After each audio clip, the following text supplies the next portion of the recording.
The problem that I have is when I generally start these things, I do the whole spiel of an introduction and I, tell people who you are and whatever. And then that's not really a natural way to enter a conversation, is it? You know what I mean? Like when you're mid conversation with somebody, you don't then rather obtusely announce to an audience of nobody who Yeah. you're speaking to and who you're representing when you're speaking to. We already Yeah. know, and we're the only ones here. Yeah, I mean, well, other than, Hello, people whoever in the else. future. Yes. Yes. Hello, people in the future. Indeed. Indeed. How are you, sir? Are you well? Broadly speaking, I'm well as I've got any right to expect. Good. I mean, I think that your function of life and your value for life has probably improved the more north that you've traveled most recently. That's almost certainly the case. I'm now as north as I could be without leaving the country, pretty much. Indeed. And things have got, things are better in the way that I wanted them to be better. So, that's also good. It's not happened by fluke. Yes. Or if it has happened by fluke, it's happened coincidentally according to the plan. Well, I don't really believe in luck. And maybe that's something we could talk about if you disagree. But the first thing I did want to ask before we dive into that, as you give me a shocked face, which tells me you probably disagree. No. I mean, I can disagree if you like. No, it's fine. So actually, no, I do sort of disagree, but I think that our disagreement would fall out very quickly. So anyway, carry on. You have for those that aren't watching this, go and watch it. But you have two things that I really enjoy in your background. One is a bookcase and another is a curved wall. I have both of those things. I have a bookcase that mostly actually is CDs. Yes. And I have a curved wall because I have a spiral staircase behind it. Oh, wow. You have a spiral fucking staircase. You're living now. I'm living in a castle, yeah. It's a left-handed spiral staircase. So if people do invade, it'll have to be the missus who fights them off because I'll be hampered by my right arm being constricted by the center of the spiral staircase. I hope we're invaded by left-handed people when that happens. Should that happen? Absolutely. I wanted to ask about CDs actually, because I think that why do you buy CDs? Because they are what I'm used to and they're a convenient size. I don't buy very many CDs these days. Either it's something that I can't get on vinyl or it's something that comes with the vinyl. Okay, let me rephrase that. Why do you gig? Actually, I buy quite a lot. Anyway. Why do you buy physical music? Because I'm old. Because I'm worried that I'll lose access to my streaming services or they'll change. Because there's a bit of ritual to it that I like. Because I like to have the album cover when I've put the album on. Rather than having to go and look it up or I guess click a picture or something, whatever the kids have to do these days. But mainly because I'm old and it's what I'm used to. So you use streaming services? I do. And, I have some music on Google's and on Amazon's through just, life happening that way. I probably even have some on iTunes somewhere on an account that I can't access, which goes back to my original point of worrying that I will lose access to these sort of things. But I don't do Spotify or anything like that. I don't want, or at least if I do want a curated music service of any sort, then I'll just switch the radio on and let a professional do it rather than an algorithm. But mostly I want to put on what I want to put on. And so I can do that because I've got it over there. So I also purchase all of my music. I don't purchase everything. You can see just here, as I point, there is a vinyl player and some vinyl. But I generally purchase everything digitally unless I want it physically. But I have a real problem with streaming services, and I wondered whether you had the same problem. Mine isn't around curation, however. Mine is around Mine is around the disparity in pay between Right. streaming service and artist. That's a good reason for doing that. These like a lot of market disruptors, they've just disrupted it in order to tilt the money in their direction.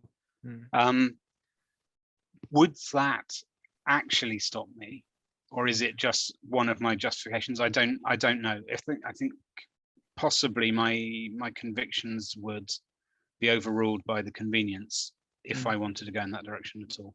See, I did have a moral dilemma at one point. Kanye West had released an album called The Life of Pablo, or T-Lop, as the kids call it. Very good. And I could use that phrase now because I'm 28. And he refused to sell, and I think he sold like 50 vinyl, right? Which for Kanye West is ludicrously low. You know what I mean? Like it might as well not exist. And he then streamed it exclusively on, I think it's Tidal,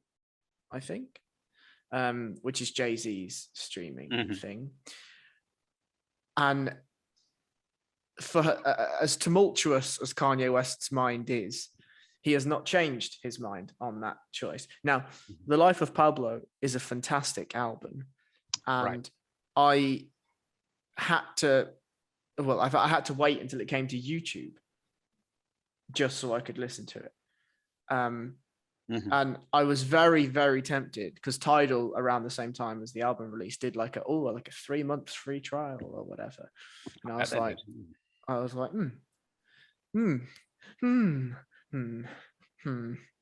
I ended up not doing it, which I was pleased with. But I do think convenience is a problem just generally, right? Like in life and things, and it devalues certain things. But it does.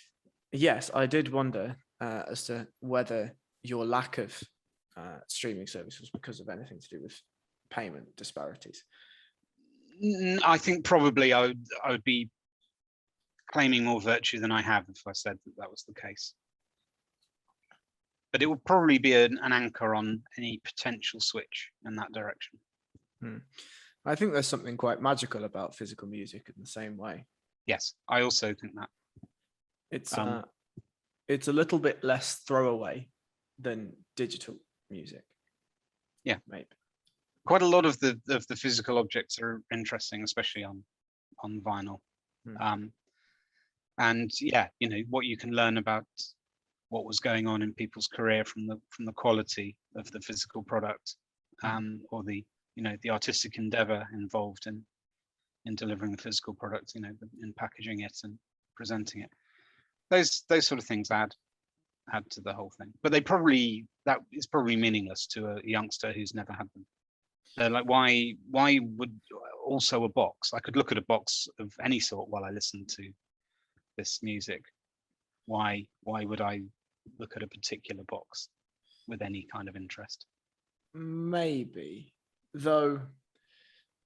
When I was growing up, my mother had a cupboard full of vinyl that was never played because we didn't have a vinyl player. However, she had cassettes, right? Cassettes were the thing when I was growing up. And, the copious amounts of Cream and The Doors and fucking Shania Twain that blasted through my household when I was young.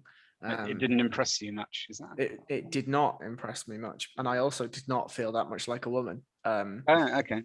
But I wasn't really enamored with tapes. However, I remember finding the vinyl and asking her, like, what the fuck is this? Like, what's this massive CD? And she explained and whatever. And I still have some of hers today, right? Like a lot of it I didn't understand, but I had some of them. I kept some of them. And there's definitely a magic to them. I think the thing, and to your point about kids not knowing, like, I don't know. I mean, as I say, I was brought up with cassette. However, I found a way to vinyl, and I also, when I was very young, I say very young, like 13, 14, I was torrenting every single piece of music I ever had, and I was ripping it off YouTube, and I was doing all of these largely illegal activities because I didn't have the money to buy the thing, but I still wanted to listen to the thing when I was going to school and whatever. And I had an MP3 player that could fit like 12 songs on it, right? Well, that's good. That's almost a whole album. So exactly. Pretty impressive. So yeah, I remember when I first sat down to actually just listen to an album on a vinyl, and I was like, oh, this is like a different thing. It's not just a backing track. It's a thing. It's a medium of entertainment. Yes. And you have to go somewhere to do it. You can't just, I do know people with portable gramophones who'll go and sit by rivers and do that. But on the whole, it's not very portable. So you have to go somewhere to do it. And that encourages you to give it your attention rather than, doing something else while it's happening. So yeah, there's a lot to be said for it. If I'm going to ask maybe an impossible question, but could you pick 5 of your favorite albums that you have in your physical person? Probably could, but I wouldn't pick the same 5 any 2 times that you asked me. So I did once go traveling for a fairly long time. So you had a limited amount of space to take stuff. And we took the cassettes and took about 10 maybe cassettes onto which we'd recorded, I suppose, then 20 albums, possibly slightly fewer than that. And some of those were favorite things. And some of those, quite deliberately, were either things we didn't know very well, or in some cases, things we'd not heard at all, because you want to, you want to have that experience, right? If you've only got My Own Greatest Hits, then that's just kind of, you're in that Spotify loop of only being presented with things you already understand, and you're eating baby food forever. So possibly, in the albums that I did pick at that time, I did answer that question correctly if I'd been presented with that question at that point.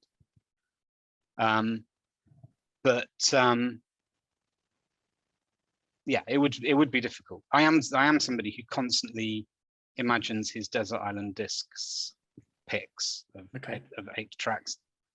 And I wouldn't give the same answer to that twice in a row. So yeah, I could pick 5 albums maybe, but tomorrow I'd pick different 5. And in fact, explicitly a different 5, because I've thought about the previous 5 already, whereas there's going to be 5 more to think about again. Yes. Anew. So. Well, forget the music thing. I'm not interested in that anymore. Good. You said you traveled for a long amount of time. Where did you travel? Why did you travel? Why is an interesting question. Don't know why, because it's what middle class bored people do or something. I don't know, probably that. Went for a year to the day with what I assume still exists, those sort of round the world plane tickets where you get 7 flights to be taken anywhere within a year. So the year to the day was to make maximum use of that. And the only real stipulation is you generally have to go in one direction, roughly one direction.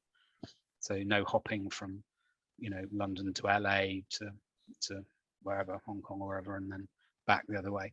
So you pretty much have to go around the world in a circle if you want to get back where you started. And so that's what I did. And so I went from London to London, the long way. Yes. So via Moscow. So the flight, I flew as little as possible, which is to say I flew obviously most of the large distances, but so I flew to Moscow and then went by train to Beijing and by truck to Delhi, and then by trains through India, and then sort of flew to Indonesia, Australia, New Zealand, the States, but then across the States by Greyhound, by the bus. I'd rather, as it turns out, have gone by the dog. Yeah. But, yes. I don't know. Because I only knew Greyhound buses from films. They have a sort of romantic quality, not a candlelit dinner kind of romance, but this is where you will see the authentic bits of America that you wouldn't see otherwise. But it turns out the authentic bits of America that you don't see otherwise are absolute shite. So Yes, I've lost your camera. So your camera. Are we back? There you go. Yes, yes. Teams, Zoom, sorry. Other video conferencing software is available. Kelly didn't like our connection for a second. Yes. Yeah. So yeah. So I mean, greyhounds, but still, I wouldn't have not have done it. At the time, I was wishing I hadn't chosen that option, but having done it, I'm now pleased I did it. Because I guess people who chainsaw their own limbs off may say similar things, but you know. Yes. What was the strangest Greyhound station that you pulled into? Oh, that's an interesting. I think actually the strangest was starting off, because we started off in California, so we're heading around the world in an easterly direction. So in the States, we were starting off in California, and in California, the Greyhound service at the time was basically California's mental health service, because what they were doing was offering anyone that they were troubled by, that they found expensive to deal with or unsightly, they're offering them free one-way long distance Greyhound tickets. And you'd have to be insane to take them up on that offer. And that suited them because those are exactly their target market. And so, yeah, that was a crazy old place full of crazy, mostly old people. And some people who were like, hey, excellent, a free thing.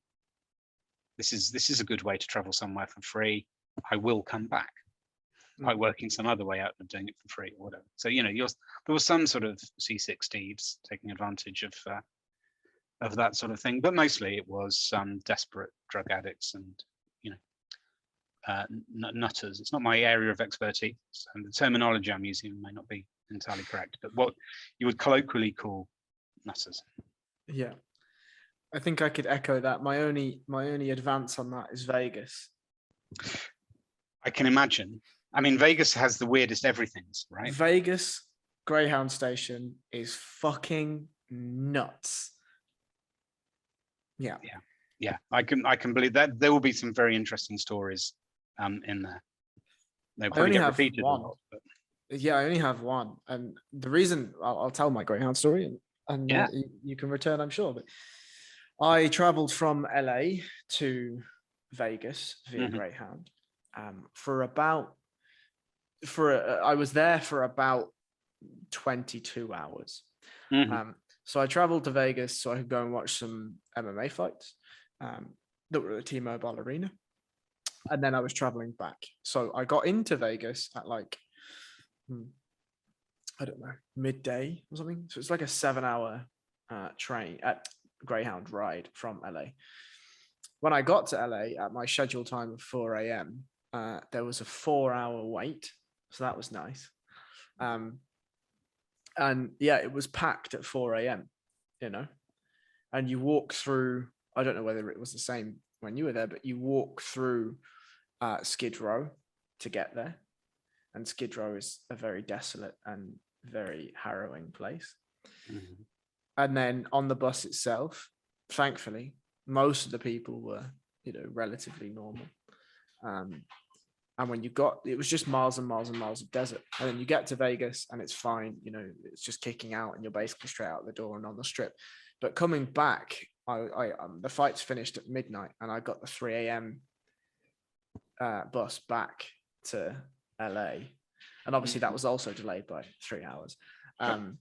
But while I was sat there, I sat underneath the charging bench because it felt like the safest place to be. If anything kicked off, hiding under a bench is probably the best place to be. And I just listened into a conversation of a gentleman who was chatting up a female.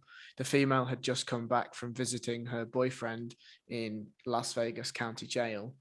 And the male had just been released that day from LA County Jail. And he was released after serving some time for selling heroin and crack cocaine. And this lady was interested in those products. So sounds very serendipitous. They got on like a house on fire. And it seems that payment was going to be made, but not with money. So I stayed where I was. and I charged my phone, even though it was at 100%. And when I got on said bus, I attempted to sleep or feign sleep the whole way through. Mm-hmm.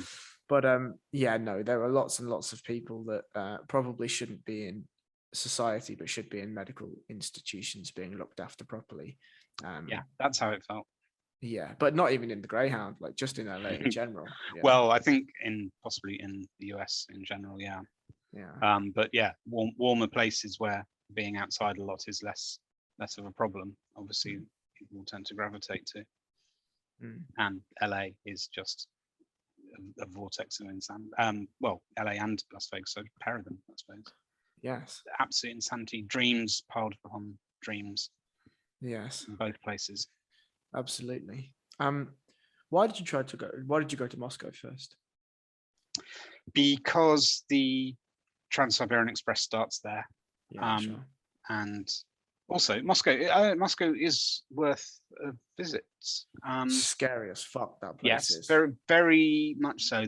The roads are terrifying. Yes. And money exchanges. This would have been in 2000, so it's 20 years ago now. But yeah, so the money exchanges were caged, and everyone had guns. Customs and staff all had guns in there, and going and cashing 50 quid's worth of travelers checks felt like a weird thing to do in that environment. Yes. Like you just you wandered into Goodfellas or something by mistake. But yeah, so that was, I mean, but we stayed with a guy who used to be a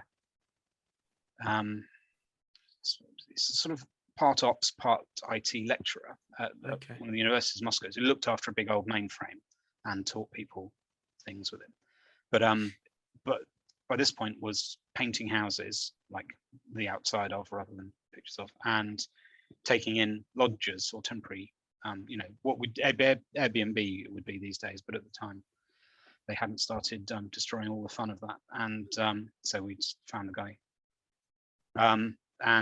Yeah, so with him, and he said that those places with all the guns, that's at least safe, because everyone's got, this is the American style argument, everyone's got guns, so you can't use a gun because you'll get shot if you do.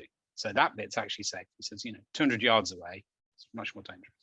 Yes. Doesn't help, but makes the actual place itself fairly safe. Safe feeling in comparison. But yeah, Moscow's great. The tube station's great. Some of the Stalin's old one of those skyscrapers that he built that are really nicely decorated, they're cool. Yes.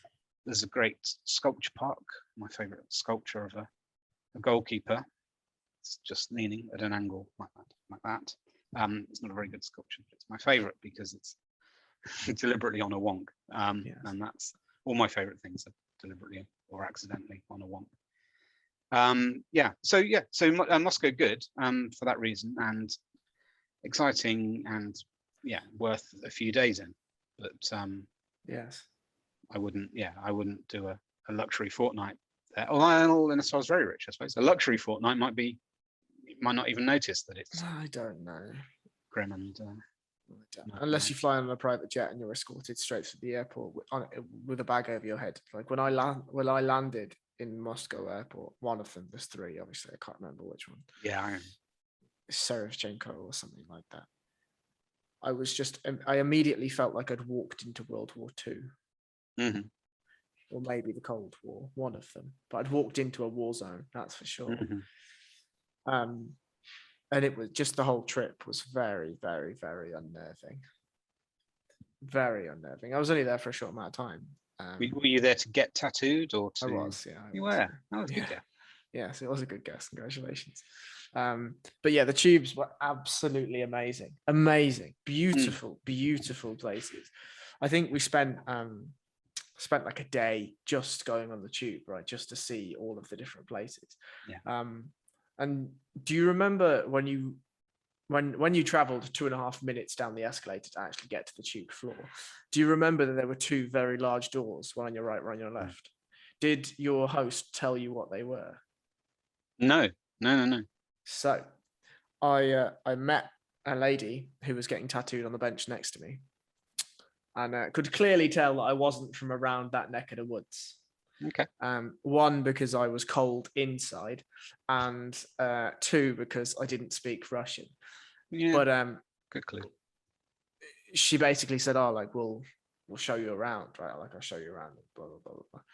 And when we got to one of the tubes, she was like, "Oh, so on the right is an ammunition store for the guys." Because what were the tubes like when you walked into the upper floor when you went? I don't get, so they normally had they had grand bits downstairs on the grand ones, and then grubby nothingy concourses, sort of thing that would have news agencies in Yes, so in the your concourse when I went, there was armed guards at the doors outside, armed guards at the doors inside, metal detectors, ticket guys, more armed guards at the escalators, an armed guard booth at the top of the escalator, an armed guard booth at the bottom of the escalator. Right. So I mean, either I was blissfully unaware, or they didn't quite have so many armed people. Yeah, there was lots. But eventually, when you go down your 2.5 minutes and you get to the bottom, the right-hand door generally is an ammunition store, and the left-hand door is a food store. Right? No. And what she also told us is that Moscow's tubes are built into 5 rings, right? And they go further and further out of the city. There is then a cross through the middle, essentially, and those tubes aren't used unless nuclear war happens. Right. And then those circular trains divert their tracks and everyone piles into the tube and everyone gets evacuated. And I think that, to me, that story encapsulate how Moscow felt to me. Just a city that's always ready for nuclear war to kick off. But I mean, I guess in some ways I'd rather live in a city that was ready for that than a city that wasn't ready for that. Especially if it's a city where, if that's going to happen, it's going to happen there. Yeah, oh God, yeah, definitely. I mean, if nuclear war happens, Moscow's one and London's the other, right? Yeah, they're the 2 guaranteed ones. Yeah, for sure. But yeah, just a very, very strange place, a very hostile place. But yeah, that's fair, I think. Yeah, I've heard that St. Petersburg is beautiful. Did you get to St. Petersburg? No, I did not go to St. Petersburg. I really would. I would like to go, but it wasn't on the route for that, and then subsequently haven't managed to get it to the top of the list when I've been places. So we'll see. That feels like somewhere that's, it's going to stay available and stay more or less the same.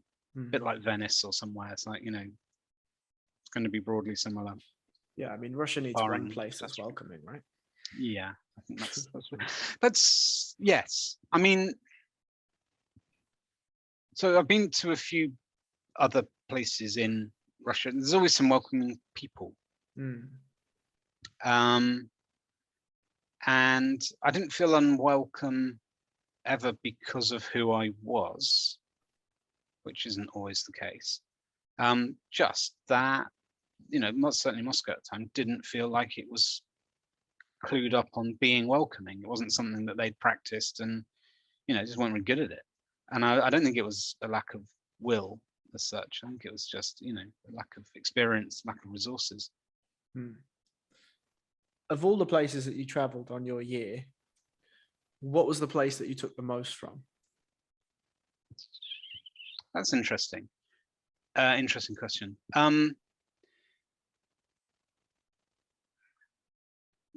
Took the most from, I suppose, probably India. So this is, like I say, start of this century. The internet is kind of a thing, but no one's really, creaming the money out of it. And India was good at it. Was like everyone was keen on getting it and getting it done. And even in the sticks, you could find somebody who had a dial-up modem. You could get your log, although I think might predate the word, updated, or get an email to your parents to say you were still alive or whatever. And yeah, it certainly, in comparison with China at the time, or or other neighbors, Pakistan and Indonesia. India felt like it was primed to take advantage of this, and that it suited them. There's something in the in the national character that the internet suited. So yeah, that probably, but that's all stuff in hindsight. I mean, at the time, I'd have been moaning about how noisy it was and how much you got pestered every time you got off a train with people trying to sell you things or put you in auto rickshaws to take you somewhere eventually that they didn't know the way to. Yes. So it's there's a difference, I suppose, between what you enjoy and what in hindsight feels like the sort of significant things there. And there are I went to bits of Pakistan that you wouldn't get to now, nearer that sort of nearer the Afghanistan end of things, and that's worth having done because it was full of lovely people and it was really beautiful and it was really calm, and there was nothing about it to suggest that the people who lived there weren't all ordinary nice people with broadly the same concerns as anyone else in the world. And so when you hear people telling you that that's not the case and that there's entire parts of the world that's full of terrible people, if you've been there and you know that that's not true, you know that those people are either misinformed or deliberately lying in order to stir things up. So first-hand experience is the winner every time. For sure. I mean, I felt similar. Well, this is slightly off topic and I can't quite remember why this pinged in my head as you were talking, but I went to Egypt. And Egypt was one of the places that to me served the greatest disparity between rich and poor that I've ever seen. So most people go to like Cairo or whatever, right?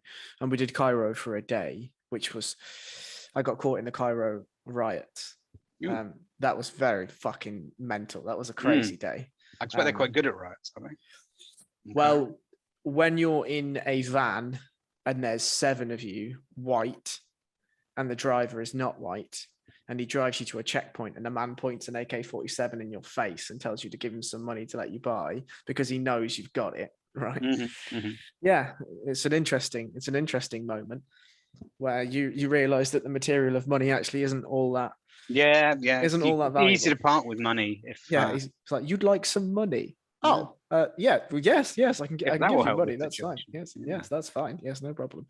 But we went to Hurghada, which was slightly south, and as you drive from the airport to whatever hotel you're staying at, you go past gleaming, magical-looking, marble-laden palaces, and they're the hotels, right? And then right next door, and I mean less than 50 meters away, is what used to be an apartment building that's had the front blown off of it, which is now a car wreck. Sorry, is now a wreck that people use as a car park, right? Yeah. And they live there, and it's like, what? Like, how does that doesn't make any rational sense, right? And when we went to the hotel, we got friendly with one of the gentlemen who worked in the restaurants, and we asked him, like, obviously, like, tips are important for them, right? I remember we gave him, like, because they don't do notes, you have to do coin, and we gave him like £5 in coins, and we left it in the room for him, whatever. And he came and found us before we left, and he said that was 3 months that his family could eat for. You're like, 3 months? I'm like, right, take 20 quid and you'll be all right. Yeah, I was going to say, if you can make that sort of difference that easily. Yes. Yeah, and I don't know. The question that I was going to get to, like, eventually, in my thought going, you've kind of already answered, and that's that in your travels, did it make you realize that actually, generally, across a plane, most humans are the same. Yes, I think, well, at least they have the same motivations. If they're allowed to understand what they actually want. I think there's a problem in the West is that we create false desires. We advertise a life that people actually don't want, but feel like they should have. And I feel like that also extends into other places in different ways. There are places where there are people believe that they want a religious life, but in fact it doesn't help with the things that they genuinely want, of peace and harmony and happiness are actually things that people most want, but it's persuadable that isn't what you want, and that what you want is the downfall of your enemy and the elevation of someone, generally not yourself. Generally not yourself, indeed. I will ask a broad question, and feel free to answer it however you want to. Okay. You just said there that the things that people want are harmony, peace, and happiness, right? Yeah, I mean, they might not put it in those terms, but yeah, that's sure. Do you think that those things are possible? Oh yeah, totally possible. I mean, possible in theory. Yeah, possible. Yes, absolutely. Yes, I think that we have resources to provide those for everyone that we've got. Do I think that's going to happen? Definitely not. So in that sense, it's not possible. It won't happen. Something that won't happen might as well be impossible, right? Sure. My subsequent question will be, if you say that it's possible because we have the resources to make it possible, how do we know that the version of peace that we idolize is the same version of peace that everyone else idolizes? That's a good question, and that feels apt at the moment as we're speaking. Afghanistan's in crisis rather than instability. That, let's see whether that's the case when people are listening.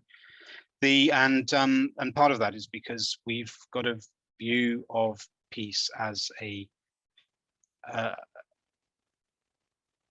not a state of individuals, but a state of governance and order that possibly doesn't work with the people we try to impose it on. So our aim, some people's aim for this may have been peace and harmony, but that wasn't what they set out to do. What they set out to do was impose a structure that they believed would lead to that.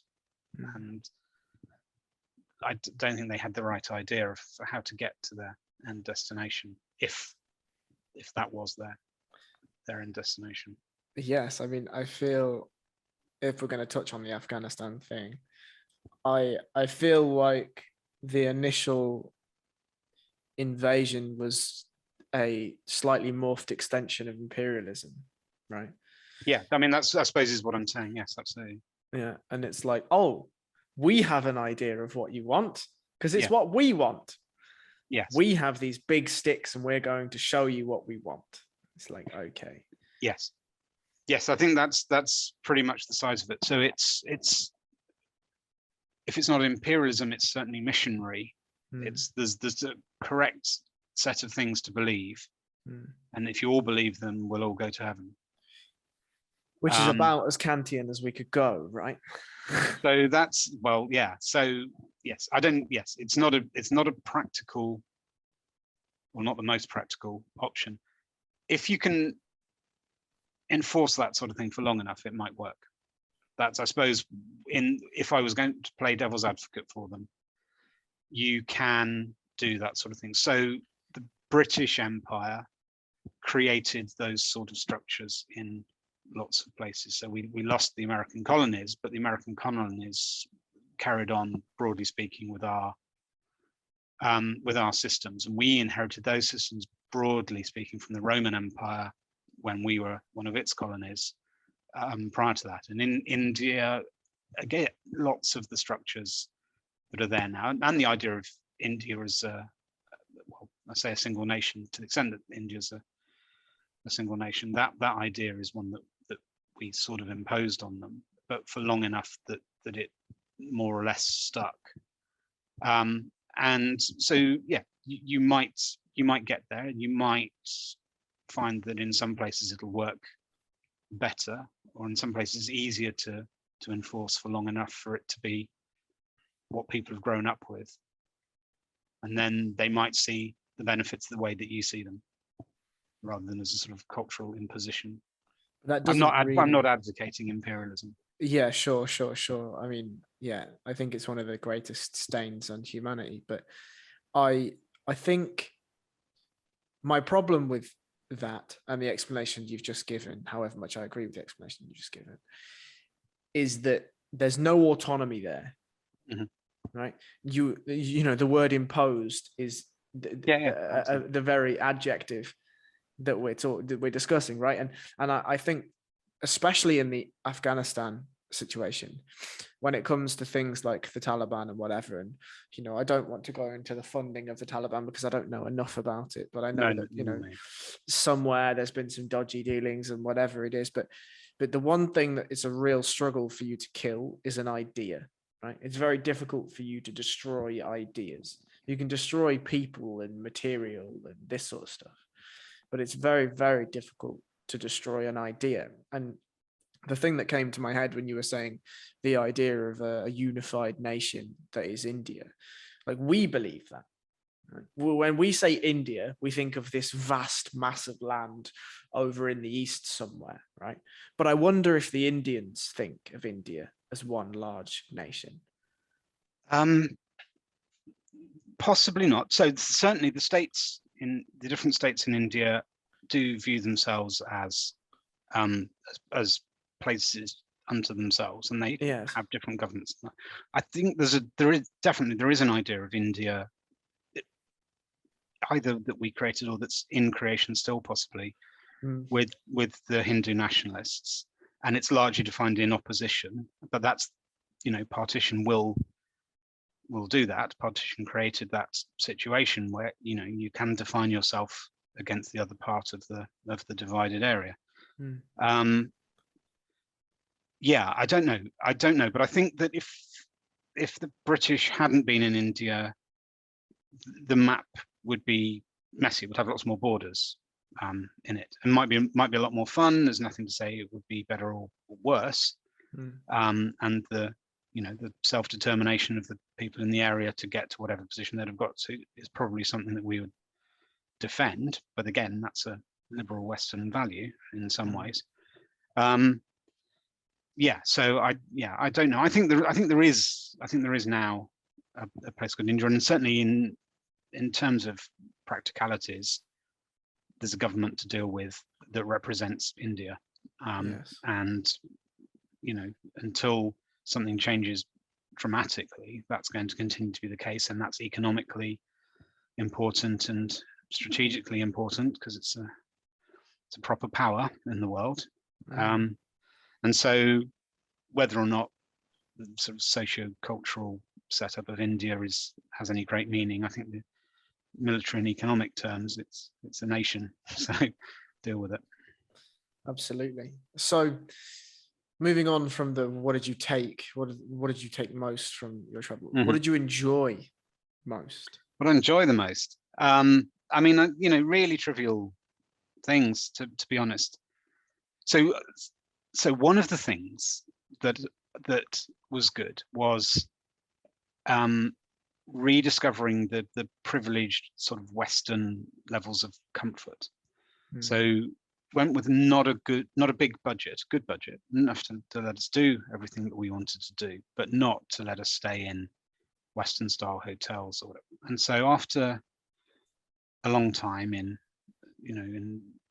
China and Pakistan and India and Indonesia, got to Australia, went to a very cheap hostel in Cairns, and wondering whether they would have hot water, because some of the places we'd stayed in the past few months had, and it was always a fantastic luxury, but mostly things hadn't had hot water. If you wanted hot water, you had to order a coffee. That would be the way you get it. You certainly weren't going to be bathing in it.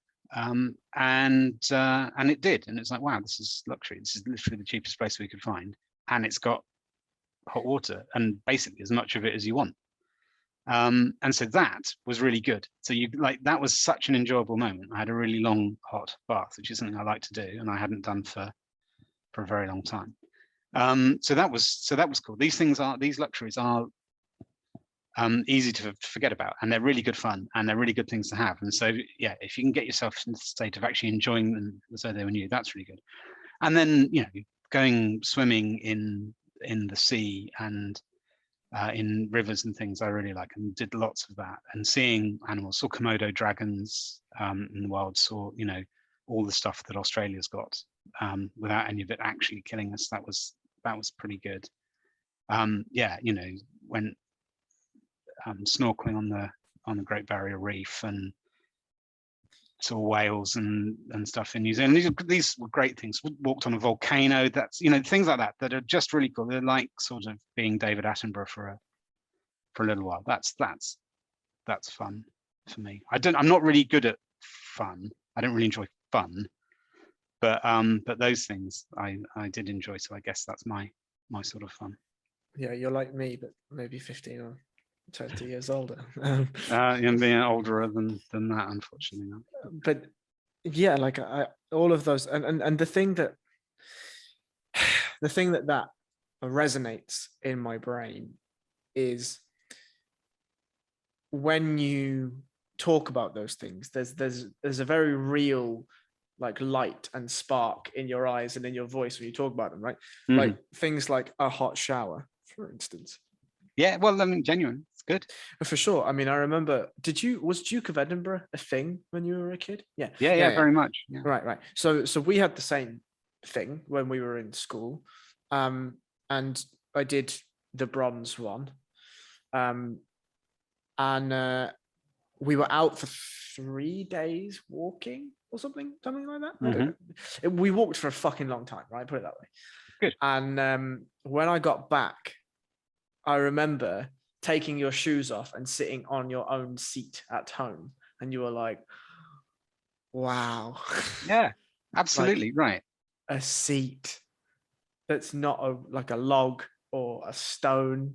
It's not wet. I'm not being rained on. Like, this is amazing, right? Yeah. And I think you're absolutely right that at the core of one of the elements that derive us to be human is the bare necessity and the adoration of said bare necessity. Now, don't get me wrong, cavemen weren't enjoying long hot baths, right? They weren't, unless you were in a hot spring in Iceland or whatever. Well, yeah. But what you can do is when you go and interact and the natural elements intercept you and take you away from what it is you determine to be normal and rational living, and then you get to return to said, or a level of said rational living, to even just take that one step further. When you left, you had a cassette player with 20 albums or less. Yeah. You probably have 10 times that to your right now. Very much so. And I think there's definitely something to scarcity and altruism that makes people grateful. Yeah, right. That's exactly the thing. It's you don't have to force yourself to count your blessings if you've just rediscovered some after an absence. Yeah. Do you think that was a very, very, very unnecessary time to take a drink, because I was literally mid-sentence, but do you think that the notion of gratitude is something that is lost in the Western world? Yes, possibly. And is it? It is. It certainly is to an extent. I'm wary of being all everything's bad and we're all rubbish at everything and no one's nice anymore. But there is something, and this goes back to the sort of the dream selling thing, that people are sort of encouraged to want things that aren't actually what they want, and they see people having those things and then they're unhappy with what they do have. And yeah, that gratitude for simpler things, or for, you know, a level above your bare necessities. You will one step up Maslow's hierarchy of needs instead of all the way to the top of the pyramid or whatever.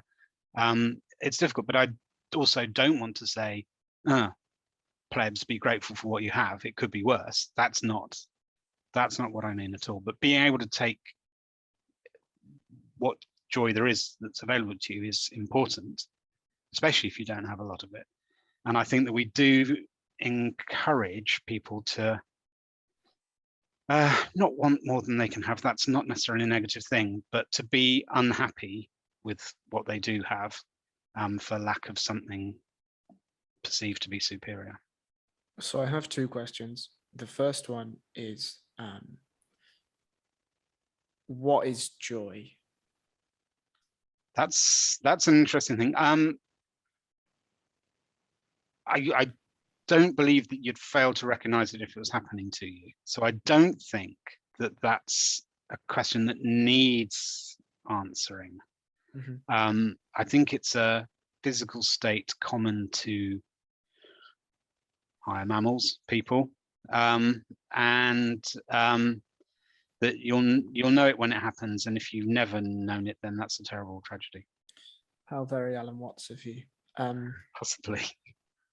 I mean, how very weaselly. But well, Alan Watts, same, you know. Yeah, that's probably true. There's yeah, I mean, I think it's a physiological state, probably, is the sort of technically correct answer to that. So my second question is, I've forgotten what my second question is, actually. That's useless. What was my second question? I was going to ask about joy, and then I was going to... what was my second? Fuck me, I've forgotten what my second question was. I should have been guessing what your second question would have been, so then I can ask you, what's your second question going to be? But I've relaxed a little bit. I've no, that's fine. Stopped treating this as a game to win, and right, now that's my thing. So my second question was going to be around, you mentioned that it's encouraged for you to be unhappy. I think so, yes. And I think I actually will take that a slight step further. And it's important for humanity to struggle. And it's important for there to be a struggle. As without struggle, there isn't gratitude, right? Like if we go back to your traveling story, however middle class that traveling story was, at a point, you placed yourself into perceived or unperceived struggle because you didn't have hot water for a couple of months, and you were living in a more bare bones state than living in a castle with a fucking spiral staircase, right? You know, there's far more bare necessity to that, and that can be perceived as some form of struggle. And the gratitude you received when you landed in Cairns, went to your hostel and had a hot bath wouldn't have been the same without the struggle, right? That's essentially what we've just been talking about for the past little while. So obviously struggle is necessary. However, I think the big delineation that I will make is less about unhappiness and more about the adoption of a struggle to something that is intangible. That's what's promoted, in my opinion.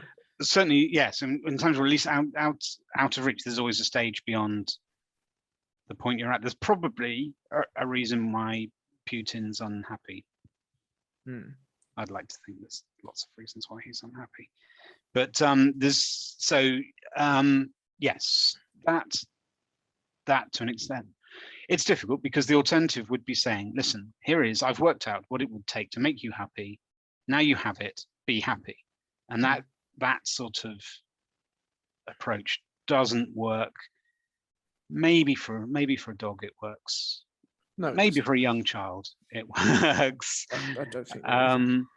But yeah, that sort of thing doesn't satisfy. Your idea of struggle is, I mean, there may be terms we'd pick in preference, but the idea that if something's worth having, it's worth working for. On that, having worked for it, you'll enjoy it more. You'll enjoy your food more when you're hungry, or whatever. Getting dry after being in the rain is better than not having gone out and staying dry. Yeah, there's definitely an element of that, and I'm sure that's again part of our physical state, that we want to work for these things, because for nearly all of existence it's been necessary, and so there's some joy in the journey, and not just in the end state. That said, you can look at my cat, and he's perfectly happy as long as you've given him some chickens. He doesn't feel the need to go and earn that in any way. I don't believe that happiness really exists, at least not as an end state to which it's advertised. Yes, right. Yes, I think that's definitely true. I think that happiness, like joy, I guess joy is an extreme of happiness. Happiness is a reaction to something that's going on, and it can happen, but it's not a house that you live in. It's a reaction to the changing circumstances of your life.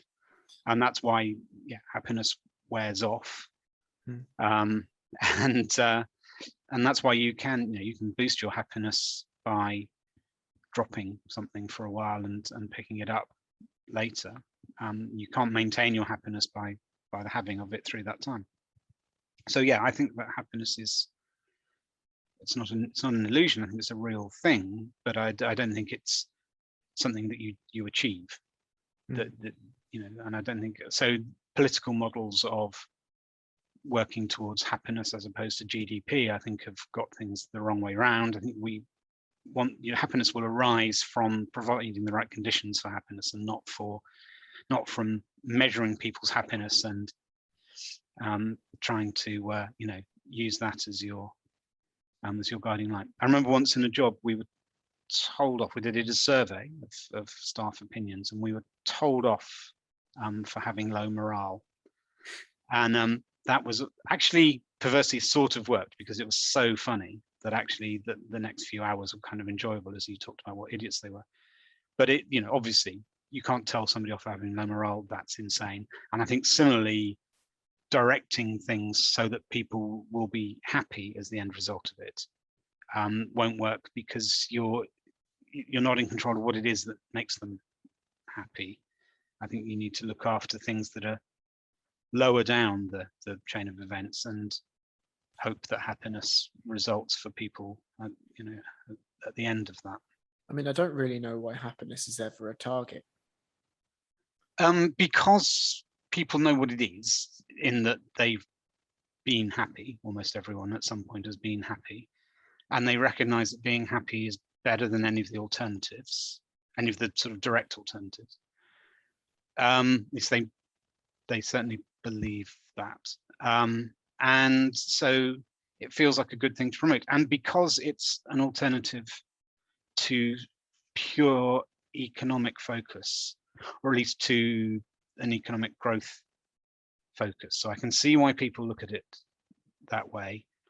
They want to get away from something, and so they've picked an alternative approach. And so again, it's something that defines itself in opposition to something else, rather than for its own sake. I think I'd like to replace happiness with struggle. And you mentioned before about having a different preference for words. Let me flesh that out a little. Struggle, you should have a choice as to what your struggle is. I.e., if we could conform that everyone has four walls that isn't going to fall down at the gust of a wind, that has a front door that you can lock if you feel that you'd like to, that has a bed that isn't made of straw, and that has toilet facilities and cooking facilities. If we're all comfortable that can exist, and that people can have running water, and that they can eat at least once a day, then I think the choice of struggle becomes more apt, and the choice of struggle promotes bountiful, more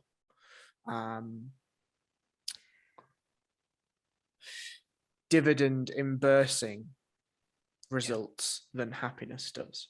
And I think the alternative to pushing towards happiness, pushing towards GDP, is pushing towards personal self growth, right? And I don't mean that in a hippie sort of way. I mean, you could just become. Maybe you do mean that in a hippie sort of way. Maybe the hippies had something. Yeah, I mean, maybe they did. What I mean by that is I don't mean that in a superfluous manner. I mean that very literally, that, some of the greatest expanses of humans have come when somebody's adopted a struggle by their own means. If we take an Einstein, for instance, he just chose that he really liked being smart, right?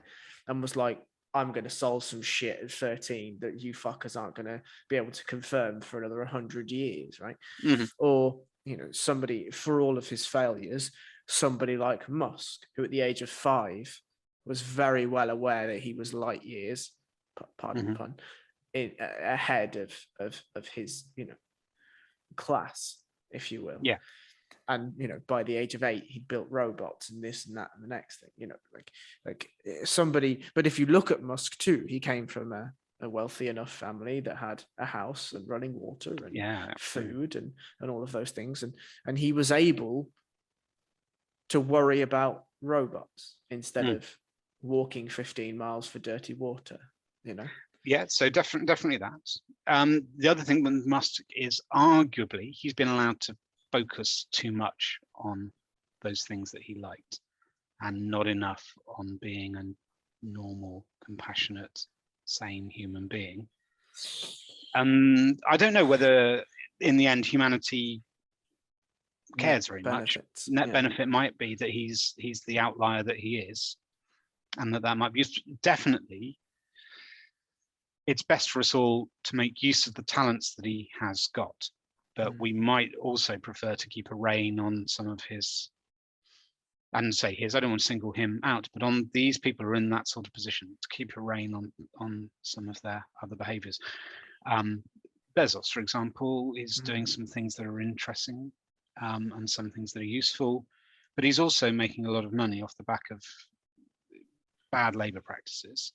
Yes. And disrupting people's livelihoods in lots of areas all around logistics and those sort of areas.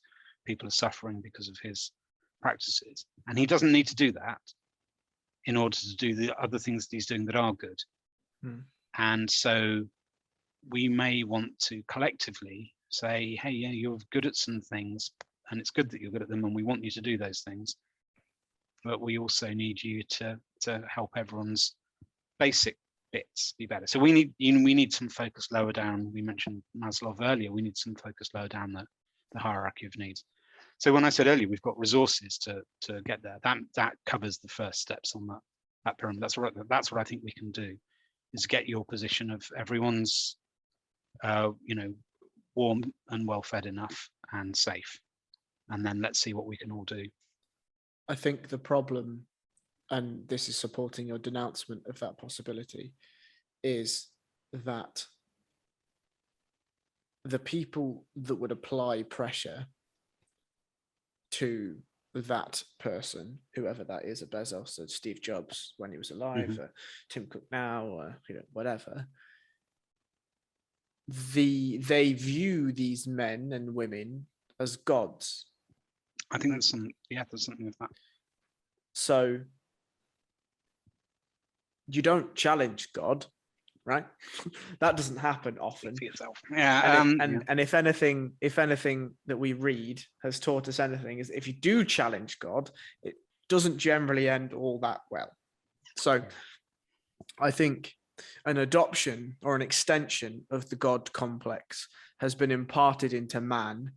And frankly, I think people like Musk, if we look at his actions with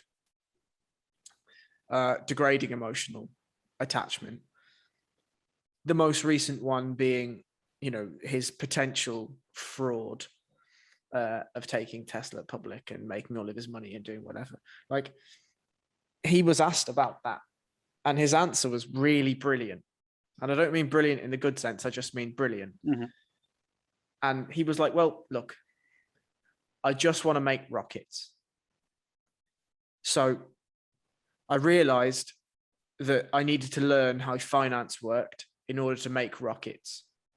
I learned how it worked and I played the game. Now I'm going back to build rockets. Mm-hmm. And what's brilliant about that is, okay, maybe he committed mass fraud, right? But he used his skills. I don't like the word talent, but he used his skills to just be like, right, what's the game? I understand the rules of the game. I'm going to play the game. I played the game. I won. I'm going back to my playroom now to do my rocket thing. And to your point, harnessing some of that, if you could instead change the scope of his viewpoint from building a tunnel in LA so he can get to work faster, which is hilarious, really, to building 10 million homes, and then some. Yeah, I mean, something I wouldn't want to take him away from building rockets, and I wouldn't necessarily want to shove him in a bureaucracy like NASA. And I think the middle path is very difficult. The middle path is the kind of Dominic Cummings thing of, we should give brilliant people control of stuff because then they'll do brilliant things. And somehow magically there'll be a missing step that we don't have to think about, and everyone will be all right. And it's that middle bit, and we have to do it collectively. We have to, do what we can to apply the right sort of pressure and direction on this. And these very old and boring social problems, but people who work, who are employees, need to collectively apply pressure on people who are employers to make sure that things are fairer, and that's important. And people who live in wealthy countries need to make sure that they don't maintain their wealth by oppressing people in less wealthy countries. Yes. However they can do. And again, that's collective action. And we've been eating fair trade chocolate for 30 years. I'm not sure that's helped, but that's that's the idea behind that is what we need. The looking out for each other and recognizing that each other is a much bigger pot of people than you might think. Just don't see the devolvement of power being passed to the collective in a meaningful way for the long term. I just don't see it. I think you're probably right. People A, don't like it, and B, have seen it fail. So I think now that's, those two things are enough. I think people have been persuaded in the past that that we can do without our hierarchies and our structures. And then, what happens is that people exploit that lack of them to create worse ones. Yes. And everyone goes, I wish we hadn't bothered. Great that Chelsea have won the Champions League and everything, but on the whole, rather wish he hadn't, taken all of our money to do it. So yes, I think that that's not viable. But what is pressure in a sane and stable situation. You can apply some pressure and shift things enough. And I don't think people want the sort of equality that means everyone's the same. And I don't think many people just want to bring down the people at the top.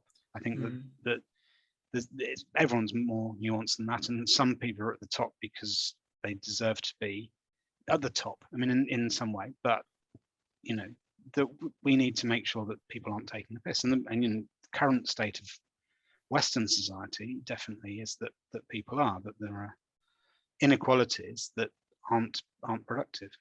And we are in the perfect situation to see this in 18 months, where the most important people clearly have been nurses and scientists and truck drivers, We've still got CEOs of large property companies saying, go and work in offices in London, otherwise my shares in Pret won't be worth anything. So I think I can see a layer we can strip out of this. You know, everyone's all big on efficiency. I tell you where we could start. And, you know, maybe we could then pay our fruit pickers enough that they want to go and do it. Yes.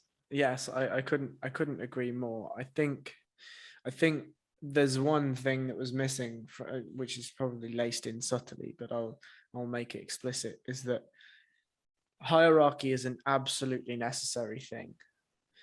However, hierarchy will form naturally if you allow it. Yes. Yes, I think, yes. So when I say hierarchy, I mean an organizational structure of some sort. Yes. Hierarchy is probably the worst way it's too of hot of a word now. Yeah. But the example of something like a sports team where exactly people will naturally be leaders because they will say things that are worth listening to in a way that people will understand and embrace. Yeah. And so they become a leader. That leadership is clearly valuable. Yes. You then may want to say, make that official and say, here's a few quid for being good at that thing that we need done. But you don't have to do that. You just need people to agree that in this respect, this leader is worth following. And you don't have to give them any power beyond that and beyond their natural ability to maintain it. And I think that in a way is where we've lost a lot of, we've attempted to take something that is natural and we have bastardized it with an economy driven mindset. And the other problem with that is if we go even further back than a football team, for instance, or a sports team, and we look at when we were tribes all the way back, right? Again, naturally, these things would occur, and naturally, children would rise up and they would be taught certain things and they'd have aptitudes in certain things, and that would funnel how their life went. Yeah. But those were only like 100 people, right? That's the problem. That's absolutely. And you could probably remember most of those people's names, yeah? Whereas, you know, there are members of our team that I've not even met in person yet. Yes, right? This is very true. So, you know, and the same, you go on a tube in London. I mean, I don't know what it's like where you live or how busy it is, but you go on a tube in London and you never see the same person twice, you know, very rarely, unless you're getting on the same train at the same time every morning. But then people will join that train that will be brand new and you'll never see them ever again. Yeah. Yes, that's true, and that's difficult. And that's why we have inefficient, flawed structures in place, because they stop that becoming a war between every set of 100 people, every 100 yards, which is exactly actually what happens with youth in London. Yes. You get postcode rivalries and things which are absolute nonsense. Like those things have no meaning. Adults look baffled at this, but they're costing lives and bringing a lot of sadness to everyone up and down the chain from that. And it's, you know, that's because we haven't got something basically distracting the energy away from that. That's people need. We have too much. We're referencing back to the struggle idea. We don't think that we should be struggling to find enough food, which is the natural state of most living things, is permanent struggle to find enough food, and then maybe have a chance to reproduce after that. We don't want that situation. And so once you haven't got that, you've got all the energy that would otherwise go into that. Yes. To put somewhere. And so we need, humanity needs to construct artificial things to put them into, which is why sports happen for some people. Those people who are physically superior, who now get to be lauded for, kicking a ball or throwing something, would otherwise have been hunting things or building things. And that we found a channel for that sort of energy. We found a channel for our clever people, that they don't have to just be working out how to get one over on on somebody and take what they've got. You know, we found a way to make clever people give us more of what we have without having to make anyone else have less. And so, you know, we've done this. We've made these structures, and we need to keep on it. And they're costly. You divert some of the energy away from something into keeping us all on an even keel. And what we've got at the moment is a lot of energy is going into making rich people even richer, and some of that energy needs to be directed to stopping people from wanting to murder us in our beds, or whatever the end point of having too many unhappy and unfulfilled people will be. Yeah, and I think just to touch on the postcode wars, I think the problem is that they don't have enough options. Yeah. Right? There's not enough. There's a disparity in everything. There is a disparity in food. There's a disparity in wealth. There's a disparity in choice. There's a disparity in location. There's a disparity in so much more than. But you're right. Like, the energy is rife. You know, if you're able to bear arms and use said arms at the age of 11 or whatever it is, based over such kinship that's literally formed by where you were born, right? Yeah. Or where you now reside, and a number of people around your age that reside in the same place, and you must fiercely protect that place because you want to keep hold of the little that you have. Yeah, that shows a vast lack of options. You know? Yeah. That's, yes, I think so. And it's, you know, if you want to have an economic view, it's a false economy, not to spend on that. And we have to do that collectively. But, you know, there are places we can be looking in our society where that might start. Yes, absolutely. Well, I did want to divert into something else, and that's and maybe this will encapsulate the talk off nicely. I don't know how long you have left in your. And my time's my own as much as.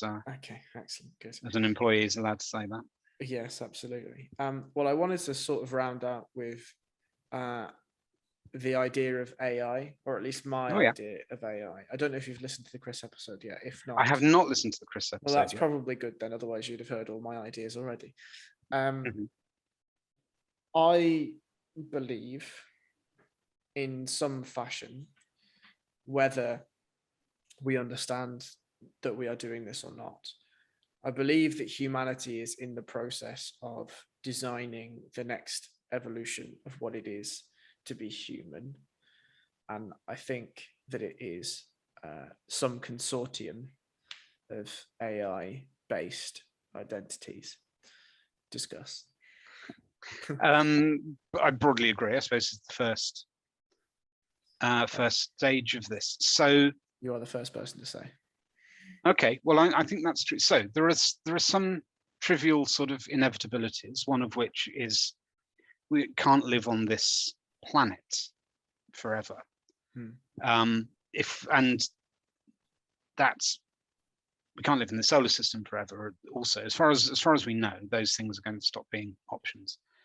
So, to whatever extent humanity's going to carry on existing in the long term, it's going to have to be something that can get off this planet and out of this solar system. And it's very unlikely that that's going to take the form of watery bags of meat stumbling around with a very inefficient, or at least very energy intensive computer at the top. It's going to be something else that doesn't require so much life support system. So I think there's a kind of trivial, inevitable state of if either no humanity or humanity is something else that it has built to replace it, but to carry forward whatever it considers to be important in its nature. And then I think that there's a shorter term progress that we're making, where our tendency to accept the convenient without interrogating too much the consequences means that we're already starting to outsource some of our functions to artificial systems. Now, these aren't currently artificial intelligences or in any meaningful way. There's a lot to say on what artificial intelligence means, but I've said for years that I've outsourced quite a lot of my memory to Google. If I want to know what happened at a football match, even one that I was at, I don't rack my brain to try and remember, because I can go and find that information and reinsert it into my brain usefully from an artificial source, quicker than if I tried to remember it, more accurately, more usefully. So we're already, some of our functions are distributed out to artificial systems, and certainly in the modern world, so not just the Western world, but this would cover China and India and Indonesia, which are the three most populous nations at least. That's happening. That's happening already. Our communications aren't restricted by our locality. Our memory isn't restricted by our brain capacity. People have been driving cars for several generations, right? So the distance that we can easily travel in human scale periods, so say within days, is vast compared with any other non-flying sort of animal. Yeah, we're already outsourcing quite a lot of things that are human to systems that aren't, and we're very used to it, and we don't bat an eyelid about most of the time.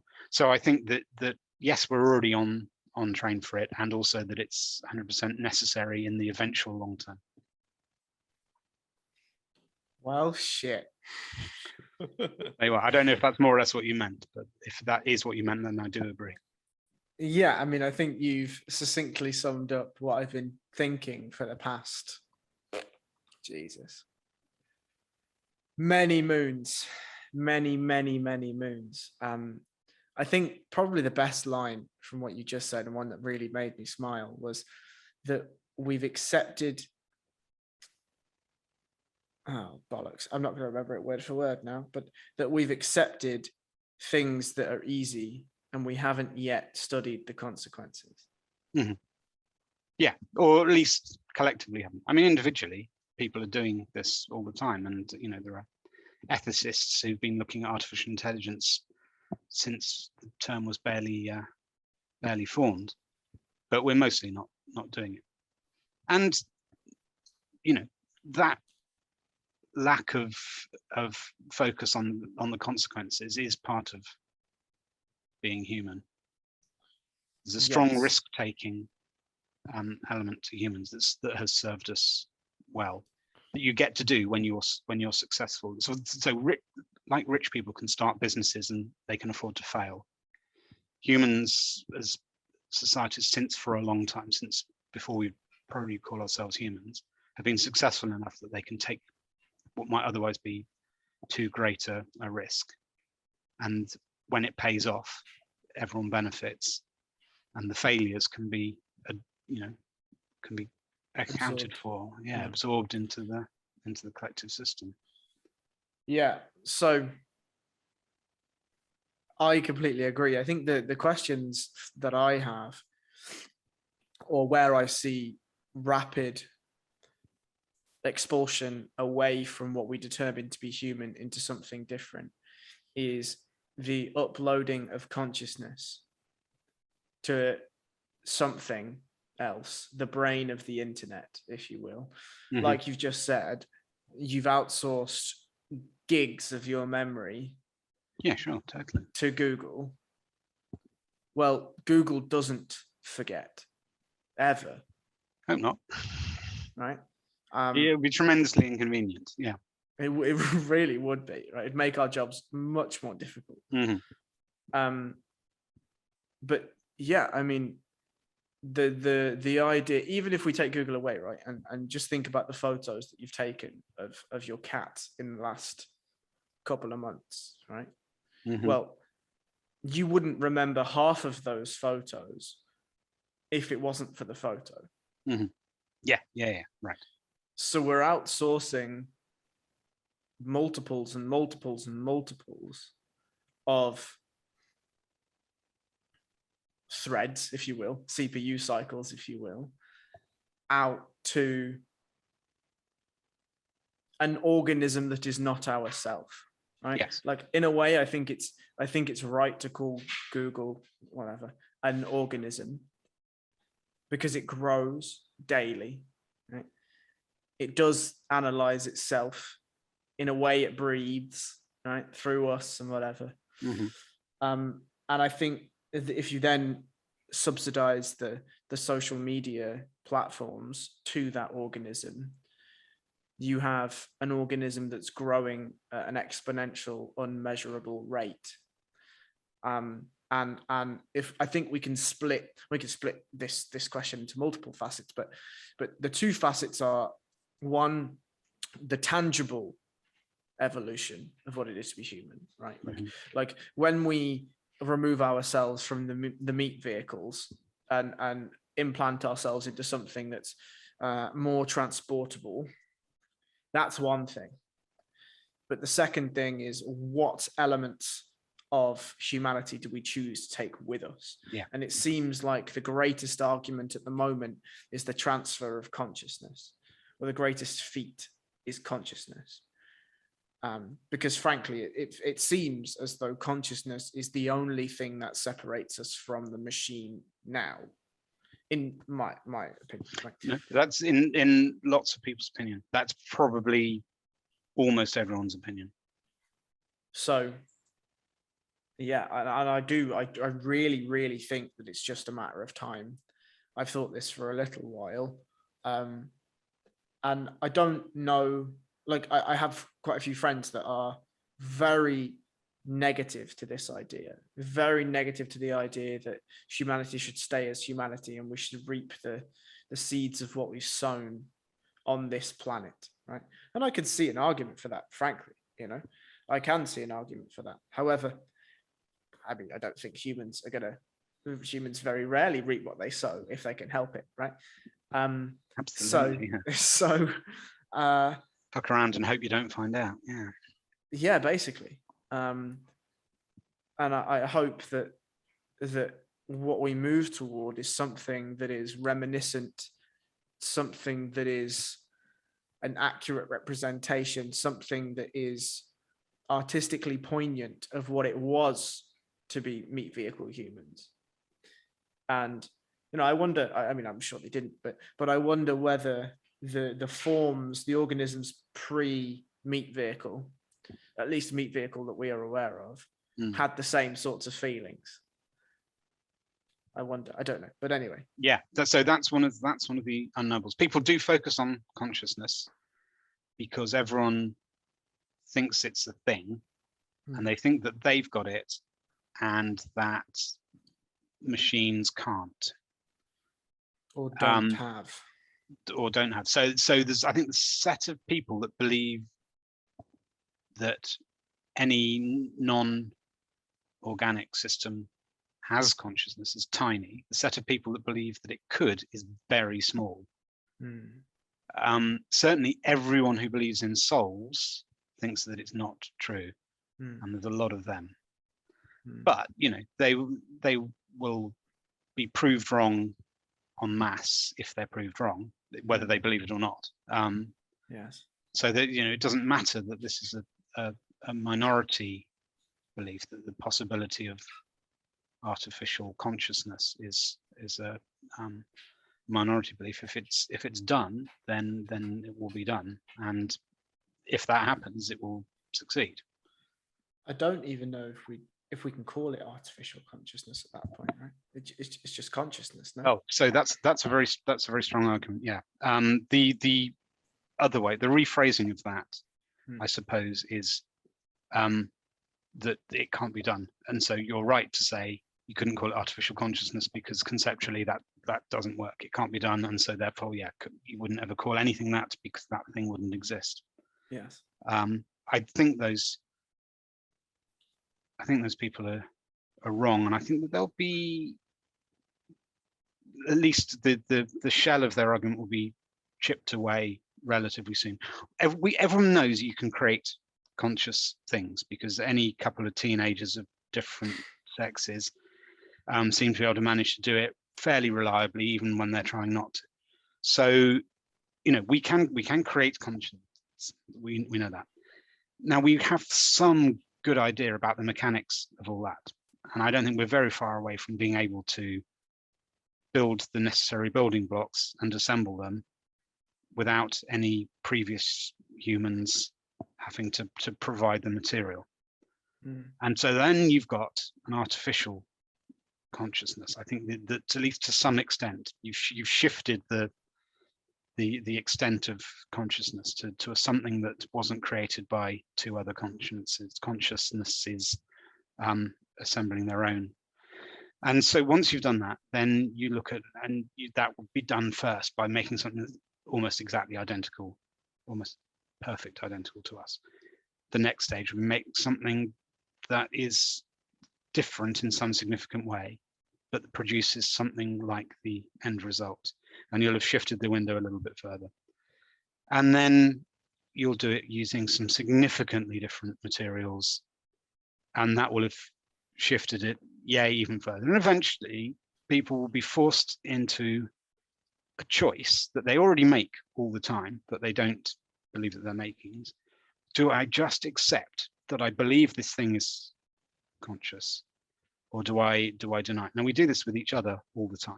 This is what every human does to every other human. We don't know it because we have precisely one experience of consciousness, and that's our own. And we don't know that there are all these other things that we assume are conscious are. We can't know it, but we accept it because they're like us. Now eventually I think we will have to make that decision, and people will make it. They will make it the way that they make it about dogs, cats, rabbits, mice, fish, Spurs fans, octopuses. I mean, people are already prepared to shift this a bit as long as things are made out of more or less the same stuff as us. And I think that eventually people will accept that shift to the things that aren't made of the same stuff as us. It will happen in increments, and I think it's inevitable because we're trying to do it. So we'll do it. For a very pessimistic man, that's vastly optimistic, and I appreciate that. The one addendum I'll put to that argument before we close this out is, have you heard of CRISPR? Yes, gene editing. Yes. So CRISPR is the first sort of tool on that staged shifting consciousness from things that are us to things that are like us, and then on to things that aren't like us. Have you seen the film Gattaca? I don't think I've seen. I may have seen it. It's the sort of film that I would have watched, but I don't remember it certainly. So basically, it's a story about two brothers. The mother and father had a choice to edit the genome of one of the brothers. Right? It's basically a story about the trade-off between like how it's focused on the brother that was not edited, obviously, and how that affected both of their lives and whatever. Great film. Well, I was watching it when I was like 13, but then it was a great film. It's probably a shit film now, but it was a good film at the time, and I think it highlighted some of the very human questions that will arise as and when those things happen. But I mean, I completely agree. I think it's vastly inevitable, and I think actually the tests of creating an organism out of a petri dish, essentially, that looks like a human, walks like a human, talks like a human, thinks like a human, I think those will become superfluous, because I think my personal opinion is that humanity will morph into a VR world quicker than it will morph into something that we can create. I think it's more that's tangible. Very interesting. Yes, I think that's probably true, because that's arguably much further along the road already than any of the other things we've talked about. Yes. There are actual challenges because the problem you have with creating more organisms that are tangible, that can walk around and eat and consume or whatever, is that they have to walk around and eat and consume and whatever, right?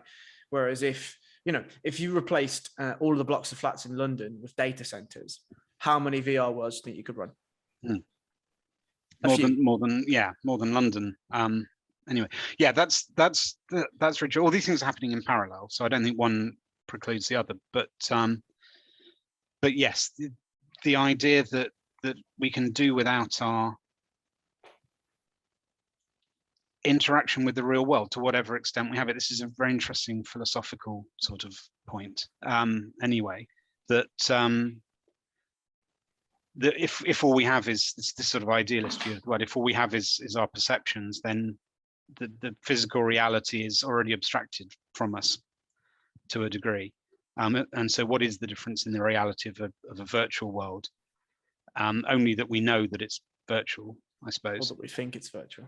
Well, right, only that we believe that it's, yes. Yeah, knowledge again is, defining knowledge is, this is very good. This is very good sort of first year philosophy stuff that I'm trying to dig out here. But if we're, if we're all ideas in the mind of God, why not make a new God to have different ideas for us and live in that world?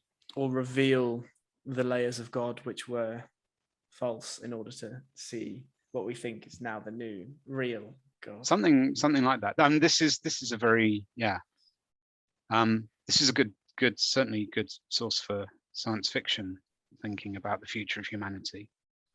If we can compress experience down so that it occupies less time, then one of our strong limitations is mitigated, possibly to the point where it no longer matters. So I say we have to get off this planet and out of the solar system in whatever form that's possible.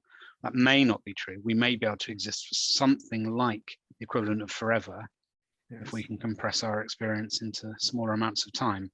And once we do liberate ourselves, whatever those are, from the mobile meat bag setup, then all of a sudden lots of limitations have gone.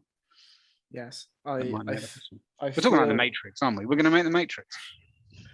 Yes, I mean, frankly, yes. I mean, I think that.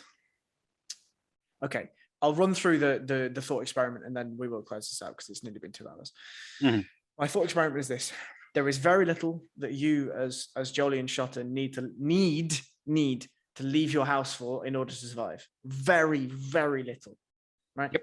Mm-hmm. Everything can be delivered by your local supermarket or Amazon or something similar, right? So if you don't need to leave your house, well, then the question is, what do you need to leave the room for?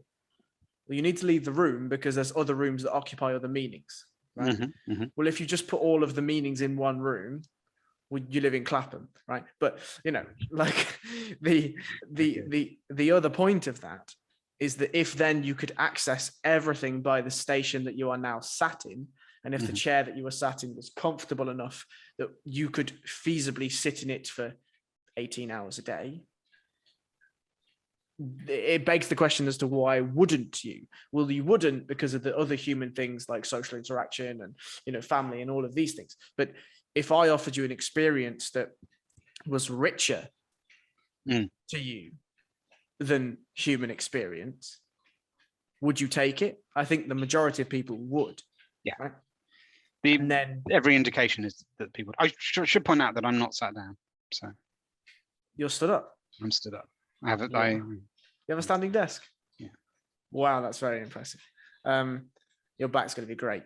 But I think. I mean, regardless, right? Seating is just an analogy, but I know. Yeah, like you would consume that environment, because then the second question is, why would you need a monitor? Why would you need a PC, right? If I know anything about tech, is that it gets smaller, right? Yes. So that you just stick a headset on, or you just stick an earpiece in, or if you're going to go full fucking Neuralink Elon Musk, you have a chip in your brain, right? And then, I mean, at that point, it's done. It's done. Like, it's done. Do you know what I mean? Like, there's very little that you'd need to do. If you wanted to turn up to work dressed as Jolyon Shotton, looking like Jolyon Shotton in a Marble Arch room, you could do that if you wanted, right? If you wanted to turn up as a dinosaur, you could do that, right? You could be and do whatever you wanted. And something that I do think, and I don't mean this to be childish or demeaning or whatever, but I think some of the very real topics that are coming out now about gender fluidity and body dysmorphia and this and that, the next thing, I think in a very, maybe I'm a little bit ahead of my time, or maybe I'm just wrong, is that I think this is a preclusion to the understanding that these meat vehicles and this consciousness is old. Yeah, the notion of this thing is old now. Yeah, there's a lot of very smart people who are on that line of thinking. So young, clever people at high positions in IT, so where it's, they're genuinely selected for what they can do, and they are allowed to think how they like. A lot of people thinking along those lines. Ian M. Banks, so in his science fiction stuff, had a great utopia. I think he's great, and he had, so his culture books. The culture is a utopia, and one of the features of that, I mean, there's still meatbag humans in it, as well as a lot of artificial intelligence is actually doing all the work. But one of the features is the meatbag is fully modifiable to whatever you like, and that people regularly do modify it, because why wouldn't you? If you could, why wouldn't you live somebody else's physical life for? Well, yes, I mean that's a very obvious example. You're also wearing spectacles, and I'm wearing contact lenses. I mean, but it's more than correcting flaws, like you say. Yeah, you've decorated your meat bag. Yes. And why not, right? Why not do all these things if they're doable, if they're doable safely, particularly if they're reversible or future amendable? Why not live a couple of months as a goat, or whatever that you might, if it can be done, people will do it. And why would you want to stop them? Also, yeah, if that becomes possible, that would. But I think the driver behind it is at the least a frustration with the meatbag existence. Yes. And if you're young and you've lived in other worlds online, which lots of young people have, even people my age have spent a lot of time, when you can have avatars, I can see why people would be frustrated at the fleshy avatar they're stuck with day to day, and would opt for a superior avatar that they can customize to their heart's content, or their double heart's content, or their horned skeleton fire breathers content, or whatever kind of content that they were content with. So yeah, I think that's true. Whether we can get out of the meat bag stuff happily, I don't know. Whether in fact, is the Matrix thing, the robot realization of the Matrix, that humans don't want to live in utopias, is that in fact how it would be? I don't know. I suspect I think quite happy being happy. I think if you translate consciousness, I don't think the hierarchy and these sorts of things are determined by solely your meat bag. Right. Obviously, as you said, some of them are. Like if you're massive, 6'9", and built like Dwayne "The Rock" Johnson, like your meat bag is very important to your social status. Right. Yeah. But in a VR world, hierarchies would still exist, but they'd exist on mental skill. They'd exist on aptitude for things that are non-physical. Right. And I would imagine that in that VR world, a little bit like Ready Player One, or whatever it is, that film, where there's a status of people, and some of those people work in the VR world in order to then buy more things in the VR world, right? Yeah. And there are some people that can do X, Y, and Z. I feel like we translate a lot of what society is right now into the VR world. We would just be meat bagless. Like, to me, Jesus, this is a dumb analogy, but go with it. We're going from vacuums that used to have bags to bagless vacuums, right? Yes. And then the end goal is a wireless vacuum, right? Like humans are on the evolutionary path to become a wireless Hoover you can stick on your wall to charge, right? Yes.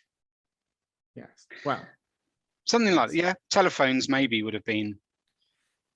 Yeah. I went with bag of meat, and that's where my brain. Yeah, no, it was good. It's got a bag in it, and I like that. Telephones would be the one. Telephones started out as I can talk over a distance, and now pretty much the last thing I use my telephone for is talking to people. I mean, I'm talking to you now. I'm not using my phone. Yes. And so, yeah, that sort of thing. Well, you know, why limit ourselves to the things that we were designed for? I say designed with no connotations about how humans arrived here. But yeah, why stick to the limitations of this if we don't have to? People won't, is the answer to that. I'm going to leave it there because I think that's a really nice sentence to leave it on. As always, I am, I'm very privileged. I get to have these conversations all the time with you at work, but I'm very privileged that other people will now get to hear them. So I thank you very much for your time. It's been a pleasure. No problem at all. It's definitely been a pleasure. I dread hearing this played back to me at some point. Excellent.